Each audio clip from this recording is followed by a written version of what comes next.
Good evening, everyone. Thank you for your patience. I'm Harold Holzer, Director of the Roosevelt House, and on behalf of Jennifer Rabb, the President of Hunter College, it's an honor to welcome Dr. Mukwege back to Roosevelt House, a global hero and living embodiment of the Hunter College motto, Mihi Cura Futuri, the care of the future is mine. Thank you for caring for so many people's present and future. And we're thrilled to welcome V back tonight, the inspiration for V-Day, an extraordinary woman. And I found out tonight, a friend of my former boss and Hunter College alum, class of 1942, Bella Abzug. So that was nice to spend some time speaking about that. It's wonderful to see so many people back in person. President Biden said last night that the pandemic is over. Obviously, we all believed him, and let's hope he's correct. Thank you all for coming to this very special discussion during the beginning of UN Week, and what more appropriate and extraordinary setting to convene any human rights discussion than Roosevelt House, the New York City home of Franklin and Eleanor Roosevelt for the 25 years leading up to his departure for Washington for the presidency almost 90 years ago now. From this small building, he ran his entire 4-month-long presidential transition and gave his first fireside chat, created the foundational building blocks of the New Deal, and we always remind our audiences here, New York State Labor Commissioner Frances Perkins entered the library upstairs sensing she was going to be asked to be the first woman to serve in a presidential cabinet. And she did not come in just to say, oh, thank you, thank you. She came in to say, I'll do it if, right? This is a true feminist. I will do it if you agree, Governor Roosevelt, to do minimum wage, maximum hours, disability insurance, and that program we just started in New York, old age pensions, AKA Social Security, born in this house. And I didn't even begin to mention the incomparable Eleanor, who first got her wings living in this house, if only initially to flee from her overbearing mother-in-law. Still, what a public career was launched here. And of course, she became not only the First Lady of New York State, the nation, and the world, but the great champion of human rights on so many levels. And as most of you know, so many veterans of our programs, FDR sold this house to Hunter College. I know selling sounds like a bit much, but it was $50,000, the biggest real estate deal, and the best real estate deal for Hunter in history. And the bonus was that Eleanor kept coming back to Roosevelt House to meet with students, including the chairman of our advisory board committee, Rita Hauser, whom she inspired to study law, and who I hope will be watching this program when it goes up on our website. So again, thank you all for coming, and now let me bring up for the introductions, our wonderful Rita Hauser, Director of the Human Rights Program, Jessica Neuwirth.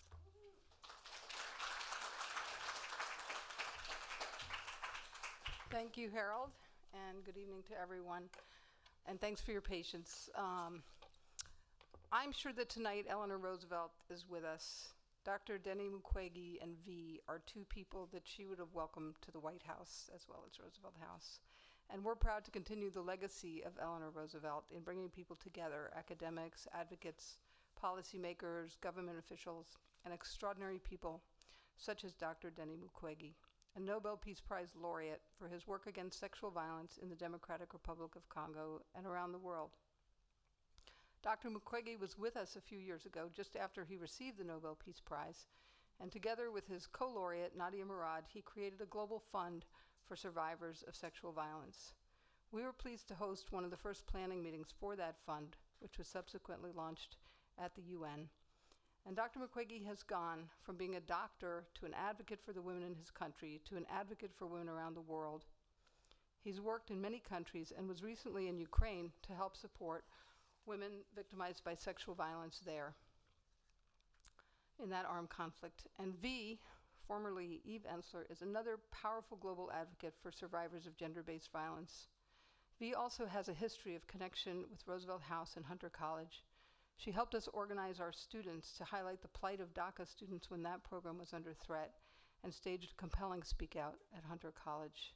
She's also been a longtime advocate for survivors of sexual violence in the Congo, where together with Dr. Mukwege and Christine DeShriver, she co-founded the City of Joy, a place for women to come and turn their pain into power.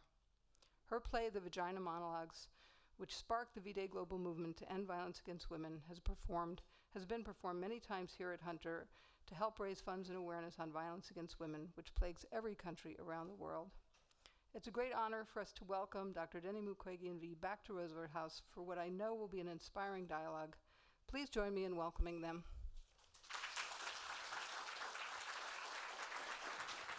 Hi, everyone. It's so good to see all of you, and it's so amazing how many people came out on a rainy night, and thank you for your amazing patience. The UN traffic is horrible, as you all know.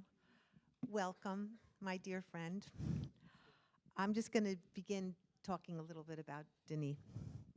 I met Denis Mukwege almost 17 years ago through Nancy Bright at the UN, and I will always bless her for that introduction. I've known him as a friend, a fellow activist, a partner with myself in the extraordinary Christine Schuler Descriver, building and founding City of Joy. I've traveled this country and the world with him, demanding that the powerful wake up to the horrific and endless violence towards women in the DRC. I witnessed him be awarded the Nobel Peace Prize, one of the great moments of my life, just to see that happen. And I've seen firsthand the conditions of his 10-year confinement and captivity since his near assassination in 2012. I've walked rounds with him at Panzi Hospital. I've seen the way he treats women, touches women, talks to women, soothes women. I've driven with him on the wild and anarchic Essence Road. I've danced with him and hundreds of women. I've cried with him, and I've endlessly laughed with him. He has truly the best laugh in the world.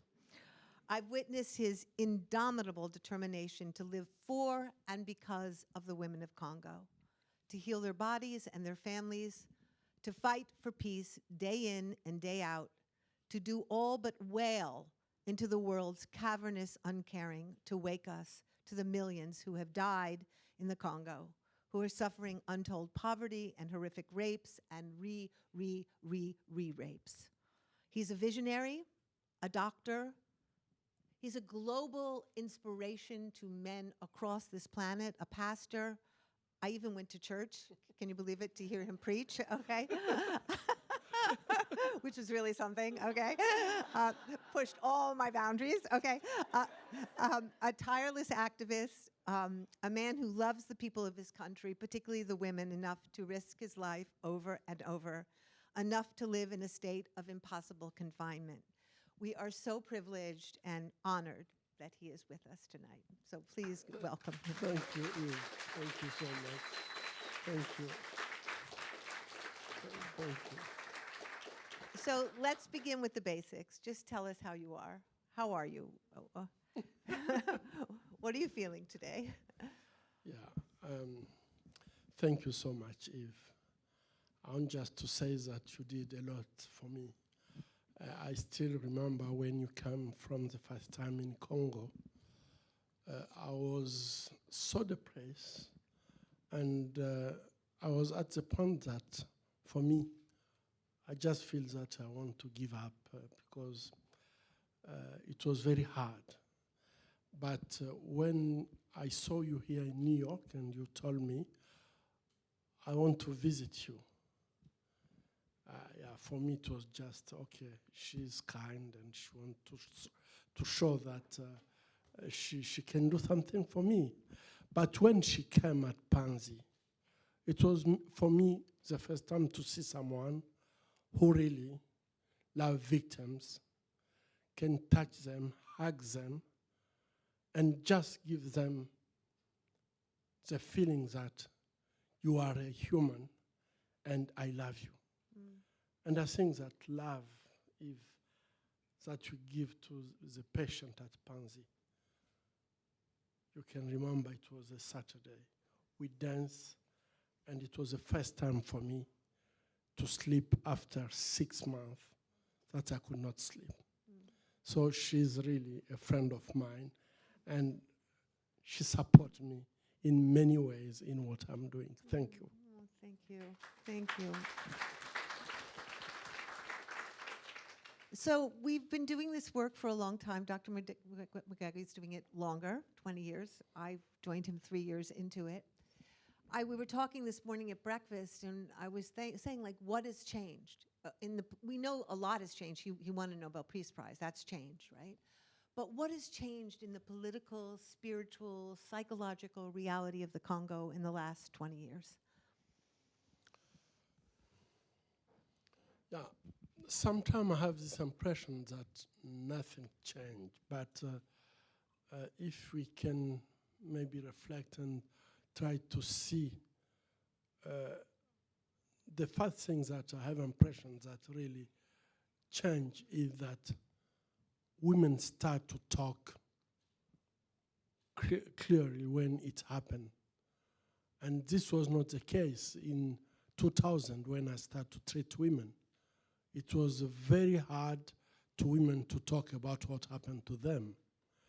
But I think that we start with if the movement in Congo breaks silence. If you can remember, it was to try to teach women that if you keep silence, you will just die in silence because you can't get help. And I think that this is one thing that I can say really, it's a change in Congo. Mm-hmm. And I used to say, silence is a tool used by perpetrators to keep women silent, is a way to keep them as slaves so they can go on raping them, destroying them, and just keep them in silence. But when women can get this courage to take their word, to take their voice and use this voice, it's a power. And I think that this really changed. In many places now, women are able to talk clear what happened to them. Mm-hmm. But when we come to the political side, I can say that the most hard things is impunity. Mm-hmm. And if the women win their voice and they can use their voice, but if they are not heard, this is a big challenge. Mm-hmm. Because to hurt women is also to support them, mm-hmm. to go to justice. And we're still fighting really against impunity in Congo.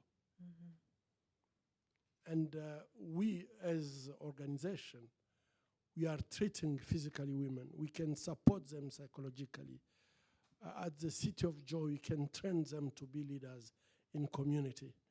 But we don't have the capacity to give them justice when it happens that they are raped.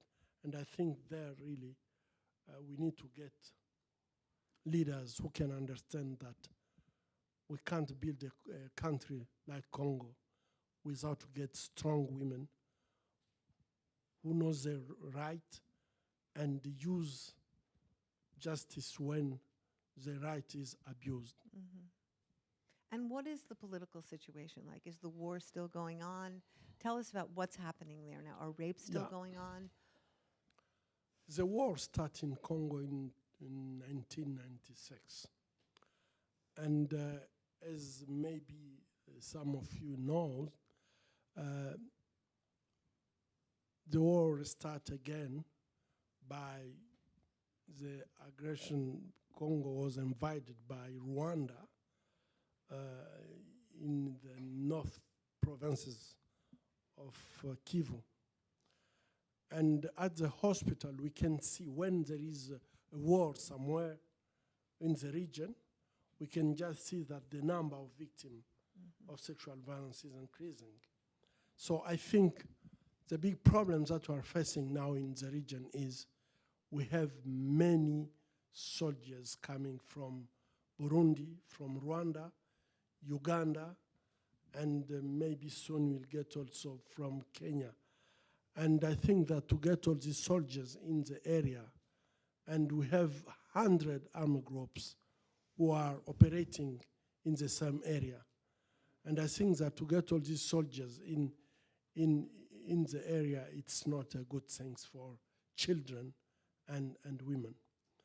But there is one thing. Today we are really, myself, I'm trying to say, we can get other solution. War is not a solution. And you know that all this militia and army coming from the neighbor country, they're just coming because the war in Congo is an economical war. They are fighting for minerals, especially the tantal, tungsten, tin, and gold. And all these minerals are used in our electronic equipment. So everyone wants to fight to get this mineral. And I think that this is a big problem. The war, we have many agreements of peace, but all these agreements of peace are just bringing more problems because they are integrating all these militias who are raping, destroying women. To integrate them in the army is just to integrate rape in the army. So I think the things have never changed since the last time when we met in Congo. I was there in June, and we have to travel through Rwanda now because of Burundi, and I was really struck with how Rwanda has become so built up, it's so wealthy, it's so mannered. And then driving over the border to Congo, there's always been great disparity, but this time was extreme. And I couldn't help think that a lot of the minerals that are in Congo are going outside of Congo to build up other countries without supporting the people of Congo. I think I'm correct in this assessment. So what do we do about the fact that the resources in Congo have never belonged to the Congolese? And how do we shift that? Yeah. Today, I think we need really to get leaders with vision. Because the big problem is that now we have all the neighbors countries who are coming in Congo and trying to get this mineral without paying tax and so on. But slowly we can see that other countries are coming far away, coming also to exploit this mineral without paying tax. So I think, on my perspective, it's really very important that we can get leaders who can understand that they have responsibility. But since we still have many people in the army who came from the armed groups, and they are so worried when you talk about justice, they have impression that you are targeting them to go to justice. This is a big issue, is a big problem. In the administration also, it's the same. So I think it's really very important to get a new leadership in Congo, and this leadership must really work. The first things to do is to fight against impunity. It's not only impunity against sexual violence, but impunity against all the kind of fraud and things like that. And I think we have the lack of this kind of leadership. In Oslo, your speech recently, you talked a lot about the mapping report. Can you tell a little bit more about that and why it's so important to exhume it and update it and what it is, just so people know? Yeah, the mapping report was done in 2010 by the High Commissioner of Human Rights of the UN. And in this report, it's really very interesting to see.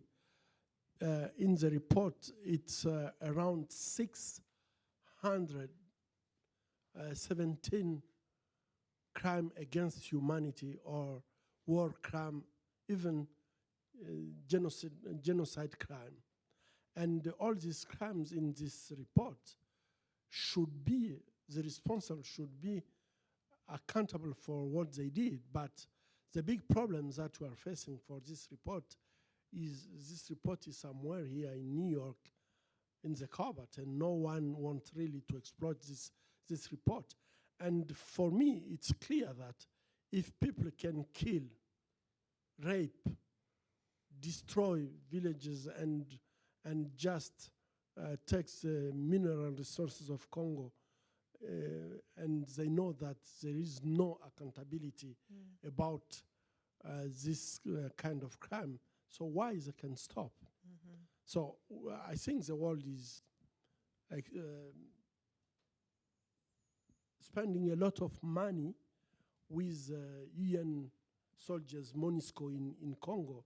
But today what we are asking is really that MONUSCO should also work with justice.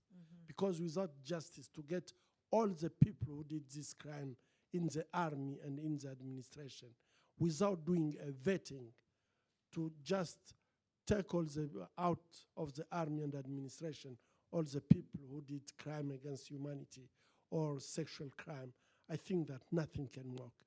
And our fight today is to push the UN, to push the international community, to push our government to ask a special cut for Congo to bring all these people to justice. But I think you really truly believe that it is possible to end this war. Like you believe with leadership it is possible. Is that correct? Yeah, it's possible really to stop this war, because I can't understand. You know, you can't choose your neighbor. It's not possible to choose your neighbor, but you can decide how to live with your neighbor. This is a choice. You can say, I want to live peaceful with my neighbor or not. And for me, I don't think that the solution is really to rape women and destroy women to get this mineral. The population around, they don't have the mobile telephones, they don't have laptops, they don't know even about these minerals. They are suffering for some things that they don't know. So I think there is a way that this mineral can be exploited and the population can maybe be treated as human and maybe work in the mine, but not as slaves, to work without to be paid, to work under With dignity. without dignity and so on. And I think that this is possible to do it. And most of the time I'm just saying, it's possible maybe to buy a telephone, and I'm ready to buy my telephone $10 or $20 more expensive, and be sure that it's a clean telephone, it's a clean laptop. Exactly. And that is, I think that this is possible. We need only to get all of you to come together Yeah. and just raise our voice and say, this is not acceptable. Yeah. Yeah. It's possible to get this mineral without destroying women. It's possible. Yes, it is. So I believe in this. I think we all agree with that, and I think part of it is organizing around this in a way where we have power to say to these multinational companies, we don't want these phones and computers that have been bought on the backs of the destruction of women, right? And because we know hundreds of thousands of women have been raped, you know. I was really amazed and actually really happy, because I'm usually more intense than you are. But recently, I read an article where you accused the West of a double standard, and you said the suffering of people here is no different than people in other wars. In the Ukraine crisis, the West has responded. It pumped billions into Ukraine, and it imposed sanctions on Russia. How do you turn a blind eye to the suffering elsewhere? I don't see a difference.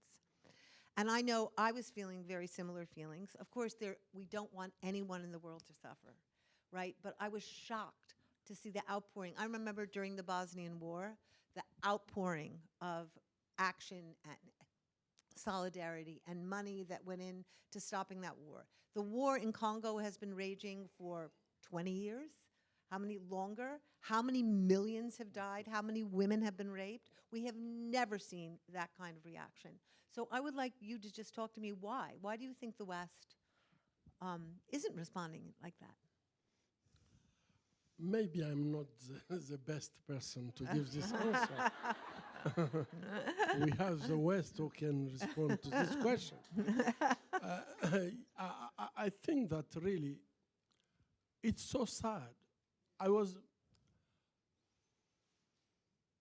When I saw the reaction, the outcry of the West when the Ukraine was invaded by Russia, I was happy with one thing.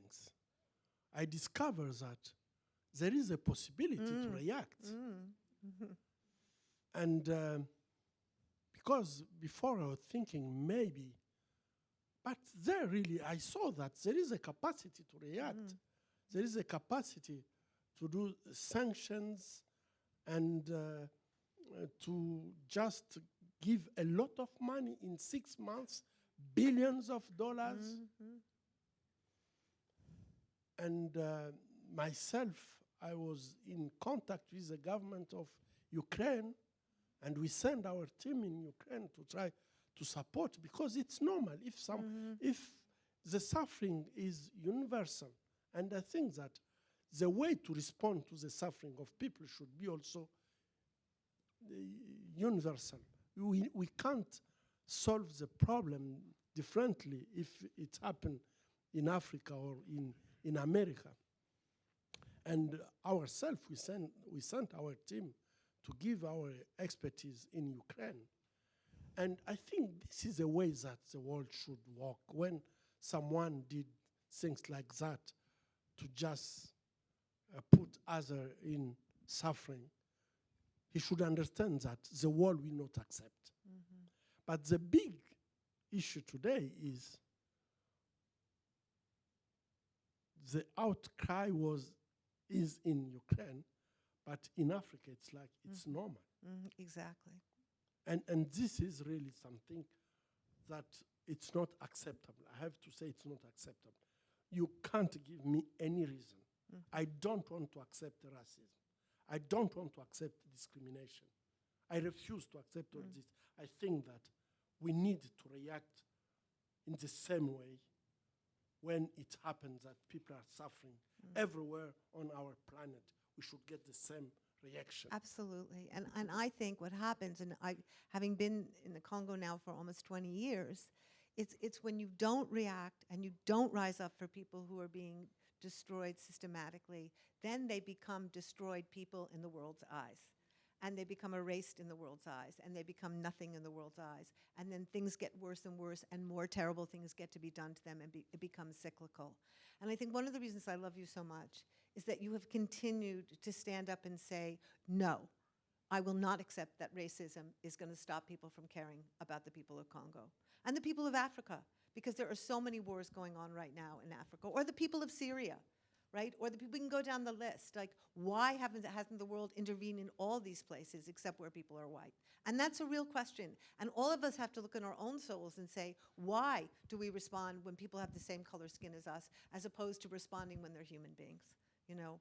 So I was very happy to see you make that statement. I'm going to go to a more positive thing now, because I think it's really important we talk about all the good work. And I just want to say to Jessica, thank you so much for inviting us here and for all the work you do, to not only in this Roosevelt House and human rights in every respect, but all the work you've done in Congo.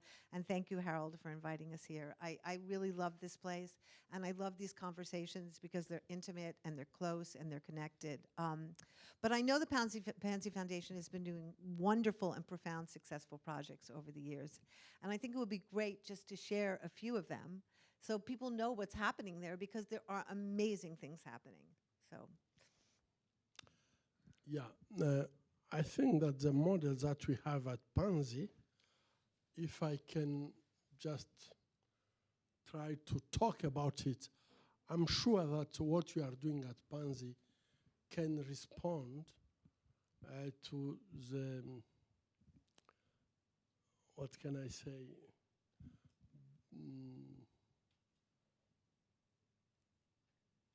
is a way really to give women the place they deserve in the society. Because my experience with women is that when they come at Panzi, most of the times are alone. The family rejects them, and the community most of the time are giving them some names that they can't really come back in the society. But after to treat them medically and psychologically, and for example, at the City of Joy or at Maison Dorcas, they have programs to help women to get a new profile so they can be able, for example, to go to school. And now at the hospital, we are using very amazing nurses and medical doctors who were victims of sexual violence. And I can see some of them who still suffering, for example, they still have their fistula, or we treat the fistula but without success. So they are losing urine, but they still really loving to treat other patients and take care of other patients, support other patients, and so other patients that it can happen, but the life don't stop when you are raped. You can do many things in the life if really you accept yourself and you accept what happened to you. So for me, it's some things that so touching, because this lady will not protected by the society. They're not protected by the family. But at the end, they're taking care of other women who are suffering in the same situation. I think that this is really, for me, is so touching for me to see. We have now some women who are lawyers, and they decide to become lawyers only because they want to defend other women who were victims of sexual violence. So I can say that what we are doing at Panzi is really to give women the place they deserve in the community. And I can see most of them where they are really leaders in the community. And this is really wonderful. I want to talk, for example, about Alphonsine. You know her. She was at the hospital with Jen. And when she came at the hospital, she was 15 years. She was not able to read or to write. And she started to write and read at the hospital. She learned to write and read at the hospital. And she decided to become nurse. So I was telling her, it's late to you. But she said, how can I help others if I'm not a nurse? What people here did for me, I would like really to do it for others. So we support her for 12 years. She did her primary school, secondary school, and she did her nurse school. And today she's working in the operating room as anesthetic assistant. Yeah. Yes. And this is really, for me, wonderful. She don't have parents. All the family were killed when she was kidnapped and bring in the forest. So she is alone. She don't have anyone in her family, but she still love. And this is so touching for me, because myself, I'm asking sometimes, how can you still loving others when you are alone in the life and all your family were killed. It's just touching. It's that idea that when you give what you need the most, you heal the broken part inside, Yeah. right? And I think about, there are two women at City of Joy. One is named Jackie, and the other is Rousseau. And Rousseau was a nun who Yes. was captured and raped really badly and was about to be murdered. And I remember she told me the story that the soldier said, "I've murdered so many people, I'm too tired to murder you." And he didn't kill her. Yeah. And there's another young woman who I adore named Jackie. And Jackie came to City of Joy, and she had a child out of rape, and she hated her child. And after City of Joy, she fell in love with her child. And both of them were highly unprotected, never safeguarded. And what are they doing now? They are the guards of City of Joy. They are guarding the women, and they are so good at it. They are Rousseau will not take a holiday.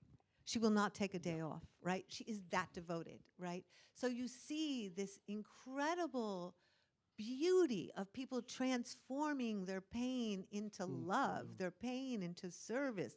It's so magnificent. It's just astounding, you know? I can say that it's the only one reason I still working at Pansy, because what I'm discovering at Pansy is just, I'm just feeling that I'm really very, very small if I compare to Russo, for example, what she went through. And today she's taking care of others, protecting others, and care about others. It's just wonderful to hear the story of all these women. I think there's something about women who have survived terrible, terrible sexual violence or violence that when they turn, they become, I just think, the strongest, most loving, most fiercest women on the planet. And by the way, that's most of us, you know, if 1 billion women on the planet have been raped and beaten. So I think if you come to Pansy and you go to the hospital and you come to City of Joy and you go to Dorcas and you just travel around that area, you can feel a new wind. I sometimes feel like the new world is being born there. You can feel like there's something happening in the midst of dire poverty and war. Something is being born. I would love to know how winning the Nobel Peace Prize has changed your life.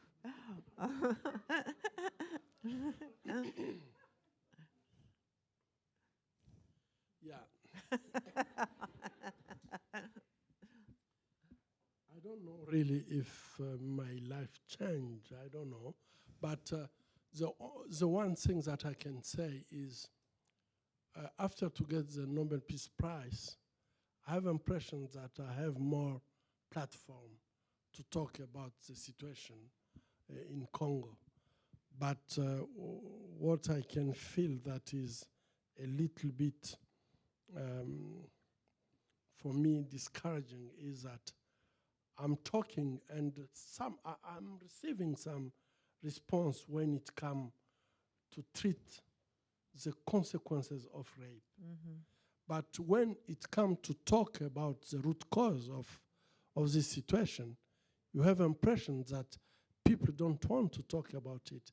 And this is really very, very sad for me, because it's just giving me impression that I will be at Pansy and say there, I'm now old, but I would like to see my children or my grandchildren treating other things, that to be treating the same consequence of rape. And my big question is, now maybe I have many platforms, but people, when you are talking about the situation, you have impression that people are listening to you, they have compassion, but after, there is no action. And what really I would like to see happen should be to work to fight against the root cause of the situation. And as I said before, it's possible really to try to change the life of women in Congo. It's a beautiful answer. I'm going to read you something I saw in the New York Times that really disturbed me, and I want just to respond to it. But it said that the Democratic Republic of Congo, home to one of the largest old-growth rainforests on Earth, is auctioning off vast amounts of land in a push to become the new destination for oil investments, part of a global shift as the world retreats on fighting climate change in the scramble for fossil fuels. The oil and gas blocks, which will be auctioned in late July, extend to the Virunga National Park, the world's most important gorilla sanctuary, as well as tropical peatlands that store vast amounts of carbon, keeping it out of the atmosphere and from contributing to global warming. If oil exploitation takes place in these areas, we must expect a global climate catastrophe, and with all, we've just to watch helplessly. One of the environmentalists said. Felix, the president, stood alongside world leaders at the Global Climate Summit in Glasgow and endorsed a 10-year agreement to protect its rainforest, part of the vast Congo Basin, which is second in size only to the Amazon. So the Congo literally has the second lung of humanity. Congo's sole goal for the auction, he said, is to earn enough revenue to help the struggling nation finance programs to reduce poverty and generate badly needed economic growth. That's our priority. Our priority is not to save the planet, he said. The auction highlights a double standard that many political leaders across African continent have called out. How can Western countries, which built their prosperity on fossil fuels that emit poisonous planet-warming fumes, demand that Africa forego their reserves of coal, oil, and gas in order to protect everyone else? And it raises a question asked by many communities whose very survival is based on cutting trees for sale, cooking fires. If they protect carbon stocks of incalculable value to the whole world, what do they get in return? So I'm just really scared about this notion that we're going to see the death of the Congolese forest. And I would love you to talk about the situation and what are the alternatives, solutions that you see to the situation? Yeah, I think that this really, if it happens, it can be just a catastrophe for not only for Congo but for all the planet, because the rainforest of Congo is the second forest in the world, and I think that this way to try to exploit petrol in this forest is just to destroy our planet, and is to destroy it for the benefit of few people who want just to get money, and we know the ways that they are getting this money. So for me, we need really to fight against this decision. It's not a question to discuss. We need just to fight against it. And we have already started in Congo to make some petitions and to try to bring people to do demonstrations and so on, because I think that if it happens, people will buy all this block of petrol, and the end will be just to destroy the forest. And we can see it already with some businessmen coming from some country. I don't want to say the name, but when they are exploiting minerals in Congo, they don't care about the environment. They are destroying everything, the forest, to put the toxic product in rivers and so on. And I think that really this is one thing that we need to call for the responsibility of the leaders of Congo. But I think that also to let the war in Congo for many years, it looked like that everyone is there just to try to get as much as money in his pocket and don't think about all the consequences on this kind of action. So I think that we need to join our forces and just fight against this decision to destroy our planet. I think we have time for one question. And, you know, I've known you now a long time, and I've listened to you, and you're really visionary. You do have a vision for Congo. You actually do have a plan. So I would just like you, okay, just like as an artist, as a thinker, as a philosopher, just leave us with your vision of what Congo could be. Just, we need to have a vision. We can't move towards something without it. So tell me what your vision is. Yeah, you know, thinking about Congo for me, it's nothing can be done in Congo without nothing can be done in Congo without security. You know, today women can't go to markets, they can't go to fish water or to look for they can't do anything without security. And I think that for me is really very, very important, urgent now to work for the security of the population. If there is no peace in Congo, we'll get this kind of decision where people will just think that they can destroy everything to get money for their own. And I think we need really to get a security in Congo. The second thing, I don't think that we can build Congo without justice. We need to fight against impunity. And if we have a strong system of justice, and there I think especially about the transitional justice, there we can fight against corruption. And corruption, again, we come back on this description that you did about the rainforest of Congo and all these companies who are destroying the nature to get minerals and destroy the environment. So I think there is three things: security, justice to fight against impunity, and fight against corruption. And I think that in Congo, as you know, Congo, if we can really get these three things on place, it can be very easier, for example, now to work with agriculture, education of the children, and to get the program of health program. And this is a big issue in Congo. Women are dying. We are at the rate of 1,000 women are dying for 100,000 women giving birth. This is a terrible rate. And I think that if we don't work with these three things, impunity, security, and fight against corruption, we can't give education, health, and food for the population. So I'm talking about agriculture. And other things can come just if these five things are done.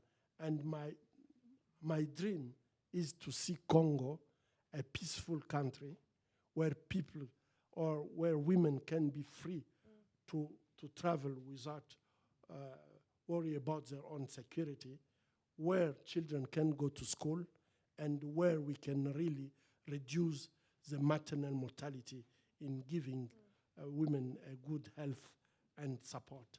This is my dream, and I think that other things can come if we have these five things. Such a beautiful dream. And I just wanted you just to tell one other thing that you told me, which I thought was such a genius idea, about turning soldiers into farmers. Just tell me that idea, because it's such a gorgeous idea. When I talk about security, I think that we can't keep in the army soldiers who they rape, they kill people, and so on. And I think talking about vetting is really to try to bring all these soldiers who did all these bad things, to bring them to make farm, roads, to build schools and hospitals, inspired to be in the army. Their place is not at all in the army. It's a way maybe we can help them also mentally to change their way to see others. If we can do what we call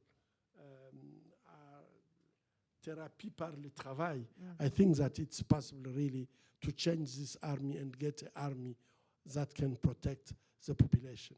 Okay, I'm signing up for that vision. I don't know about all of you. Yeah, really brilliant. Okay, we're going to have time for a few questions. If anybody, yes, over there. She's going to come with a microphone. Thanks. First, it's such a great honor to be able to hear you both. So the International Criminal Court has done a couple of Congo cases, and I know there are also these mobile courts in Eastern Congo. I wonder, do you think they're making a dent? You did refer to government and maybe soldiers afraid of accountability? Do you think they're starting to change behavior, or is it just too little? Thank you. Yeah. In Congo, we are talking about more than 6 million of people who were killed, and a million of women who were raped and so on. So I think with ICC, we have only 3 or 4 cases, and this is not really enough. The second thing is the war in Congo is not a war between Congolese. It's an international war. So if we don't address it with an international court, as I think that we will be just talking about justice, but everyone can see that there is not really justice. So what we are asking when we are talking about transitional justice is really to get international tribunal court for Congo, as it happened in other countries, as in Liberia, Rwanda, Yugoslavia, and so on. And there I think that this can take only few cases, because we know the system is really very long. But this can deal with all the international perpetrators. The second thing, we are asking to get the mixed chambers. And the mixed chambers is really one of the things that we think can help Congo to build his own justice. And there we can get judges coming from other countries who can work with the Congolese judges. And this is the way that we can rebuild a system of justice in Congo. And the last thing is the mobile court, you talk about it. And there I think that it's very important, because they can move and go in where the rape happened or the crime happened, and show the population that there is justice and there is a rule of law. And this is a way also to educate also the population. But to take just few cases, it's not enough. And the population have just impression that there is no justice. Thank you. You had your hand up,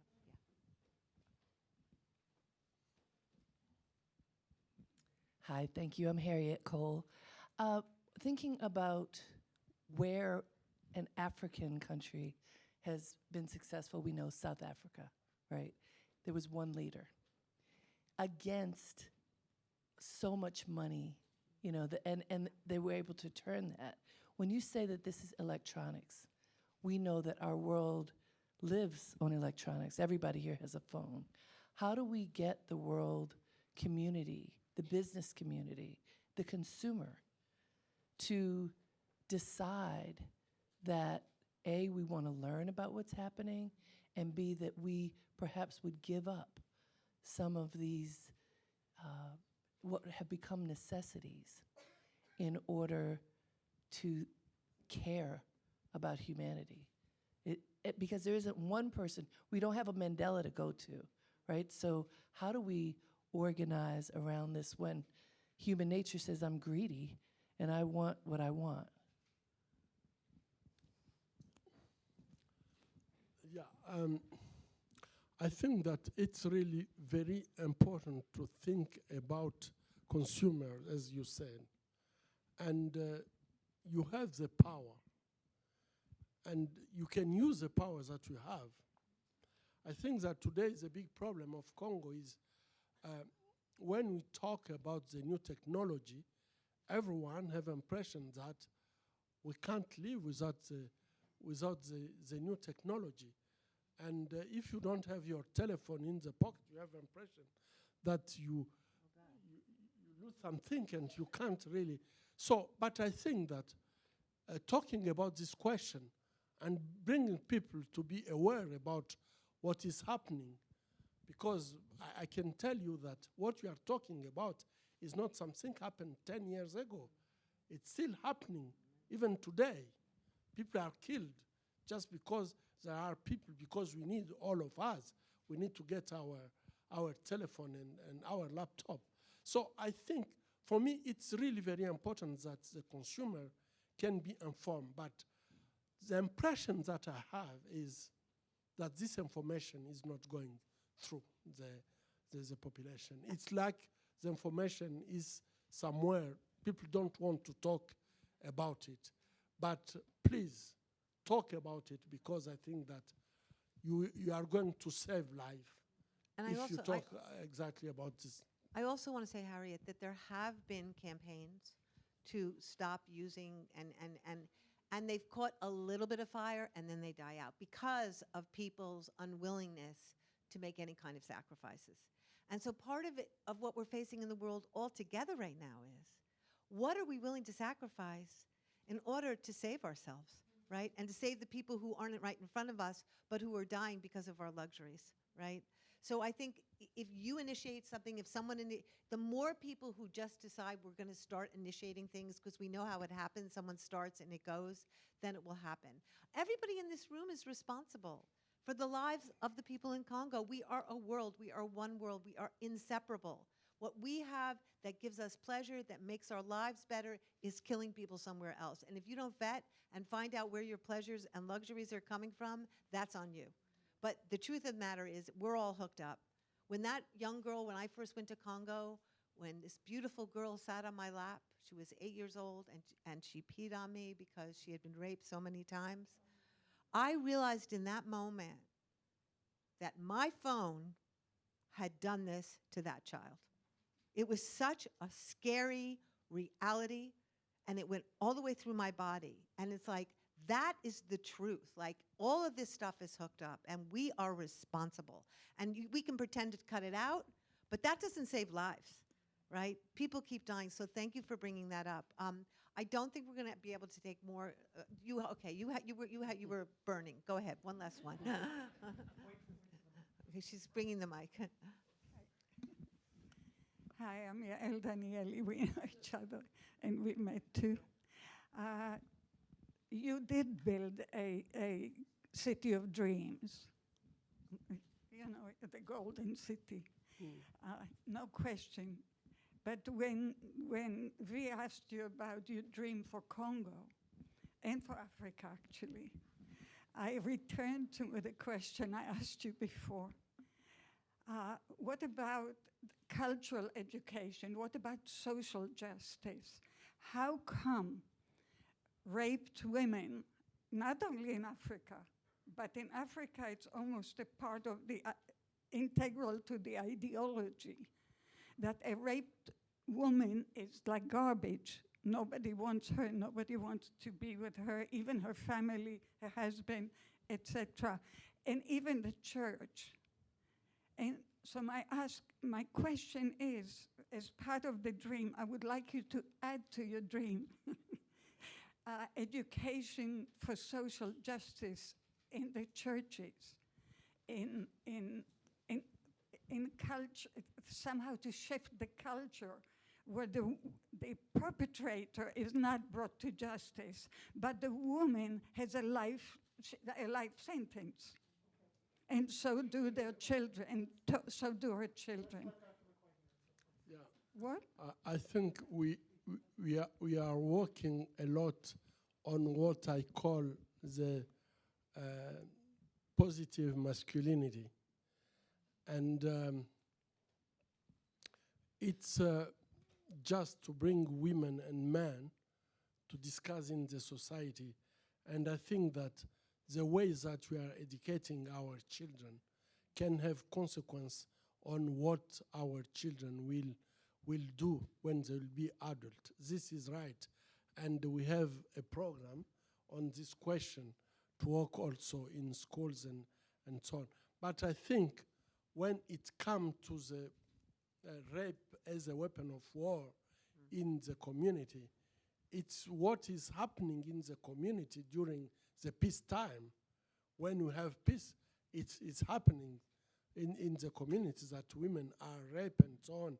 But when the war happened there, women are raped, and in Congo, for example, we have this experience of rape with extreme violence.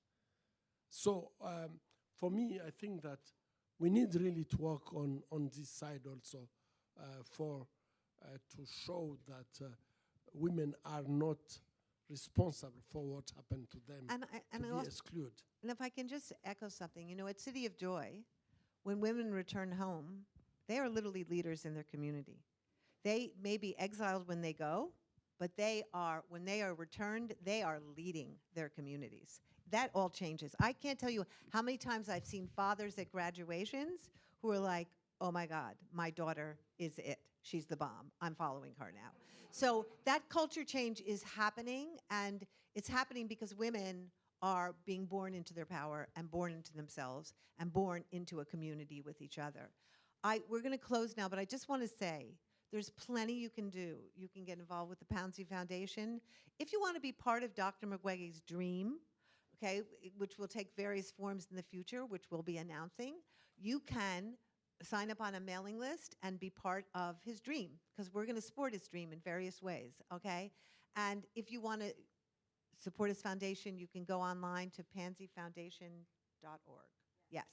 And I just want to say, you know, it's rare in my lifetime that I have met a man of Dr. Mukwege's stature in terms of his devotion, his commitment, his kindness, his refusal to be dragged down to other people's levels of indignity, right? Which he could easily be dragged down to. I'm dragged down much more often. But I will say something. We are in the midst of someone very special.